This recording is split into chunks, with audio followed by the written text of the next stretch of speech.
Hello everyone, and today we are going to discuss Bayonetta and why you should play it if you haven't before. Now, it just launched this week on PC and the port runs well even on lower end systems. But again, this is not really a surprise as the game originally released in 2010 for Xbox 360 and PlayStation 3. It was later ported to the Wii U. I got it as part of a pre-order bonus with Bayonetta 2, which again was Wii U exclusive. I don't know if you can buy it. I don't know if you can buy it outright for the Wii U. I don't know. But I got mine as part of Bayonetta 2. Now in 2017, it's available on the PC. Bayonetta was one of the best games, best action hack and slash games of the last generation. And if you missed it because you're on PC, you should check it out in 2017. It definitely is worth buying. So Bayonetta was developed by Team Little Angels from Platinum Games, which was made up of a lot of the team behind the Devil May Cry series. Okay, the Devil May Cry series developers were called Team Little Devils when they were at Capcom. A lot of them went over to Platinum, and the team that made that was Team Little Angels. Okay, the game was directed by Hideki Kamiya, okay, the man behind such classics such as Resident Evil 2, Devil May Cry, obviously, and Okami. He was the game director on all of those games. His most recent title was meant to be Scalebound, but of course Microsoft cancelled that. Thanks, Microsoft. Really, play Bayonetta and really you see the potential that Scalebound had and why people were so angry when that game got cancelled. So Bayonetta is an over-the-top action game. It's not a top-down action game, it's a crazy over-the-top action game. Places the emphasis on timing and combos. So of course running at a decent frame rate is important. Don't buy the PS3 version because it's awful. So the game does run at 60 FPS. It is the upper limit at the moment. I'm sure some people will find a way to remove that and get it up to 120 or 144, but 60 FPS is the cap for now.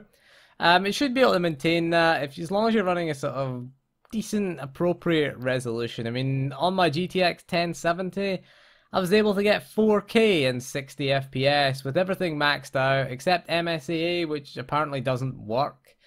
MSAA, but you don't need MSAA. You don't really need anti-aliasing at 4K resolution, so 4K 60 is easily doable, sort of on sort of mid to high end hardware, fairly easy. 1080p 60 FPS, even on modest hardware, should be fairly simple. I've seen people on a lot older cards than mine get 1080 and 60. On a GTX 970, I think you can get 1440p and 60 FPS out of that, so it should be fairly easy to run. The PC version is the best port by far.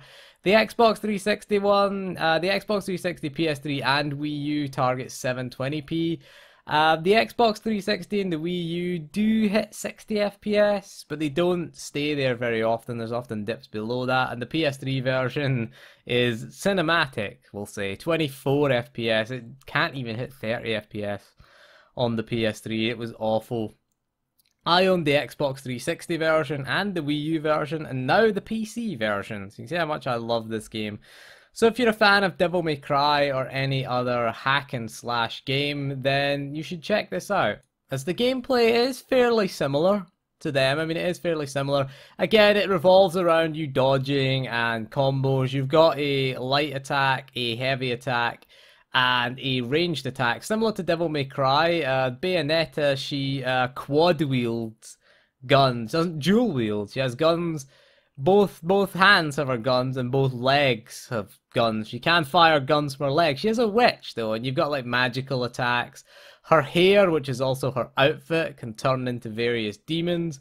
It's awesome. You get all these other attacks called torture attacks, which are pretty funny actually. The game is quite amusing. It's a very tongue-in-cheek type game. It's not meant to be taken seriously. And if you're a Polygon reviewer, you can get offended by Bayonetta being far too sexy.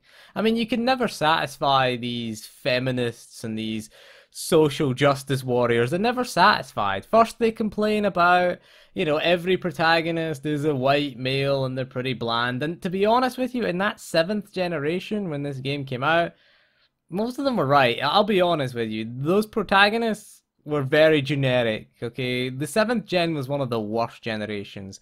They complain about, like, women being damsels and they're just prizes for the male characters. And here you've got Bayonetta, who is a female character, who is an utter badass. Let's be honest. She's a badass witch that murders things, murders angels by turning her hair into a giant demon. And it's like, no, no, no, but she is too sexy. You can never win with these people. Never win.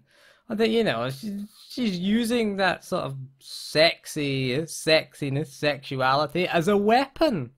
It's an empowering weapon. But no, too sexy, offended. Can't have an attractive woman in a game these days. If it was up to these people, we'll end up with Mass Effect Andromeda, which is full of lesbians that all look the same. That's really what we got, and those facial animations are horrible. But yeah, Bayonetta is an awesome character. I love her attitude to everything. It's just awesome. She's a badass, total badass character as well. In the sense that the game is very over the top. People say, oh, she's unrealistically proportioned. She summons demons with her hair to murder angels. This isn't realistic. It's a fantasy game, okay? One of the things I love about the game as well is the level design. It has a fantastic art style as well.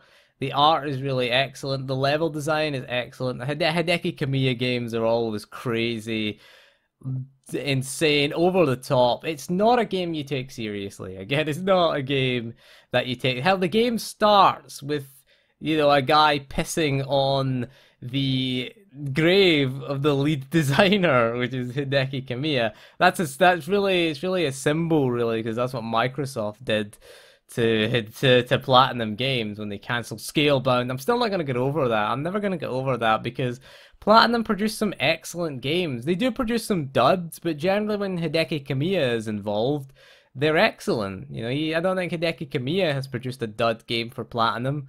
Really, he's done Bayonetta. He was involved in Bayonetta 2 as well. He's involved in the story for Bayonetta 2. He wasn't the game director. But every game he's been involved in is excellent. Resident Evil 2, best in the series. He was the director for that. Devil May Cry, awesome. Okami, everybody loves that game. Never get people to shut up about that game.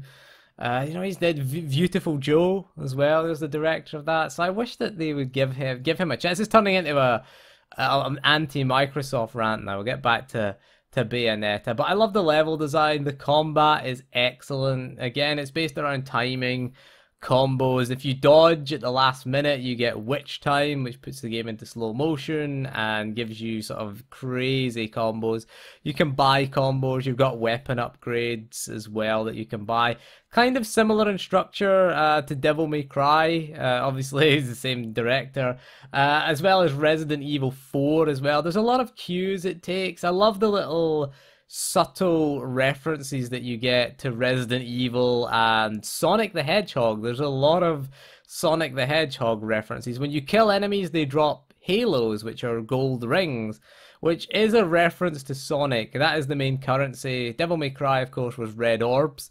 But, I mean, it is a reference to Sonic as it was published by Sega. They even refer to a character in the game as Eggman the Destroyer, which, again, is another reference to Sonic. I love the subtle Resident Evil reference. You've got Rodan, who's the merchant in the game, even utters the immortal line, "What are you buying?"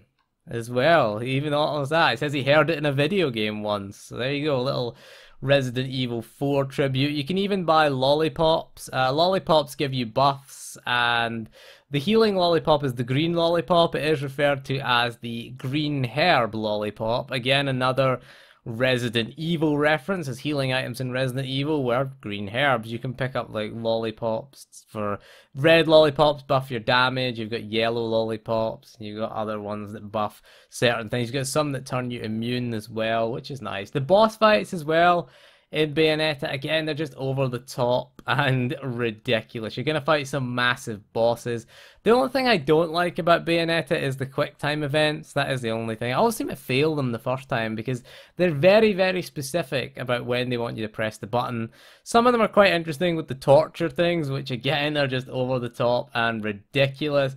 You basically kick an angel in the arse while a guillotine is about to fall and chop his head off. Again, don't take this game seriously. It is a very tongue-in-cheek, humorous game. It is funny as well. It has got decent humor in it, and some people might find it offensive, but you know, you're gonna find everything.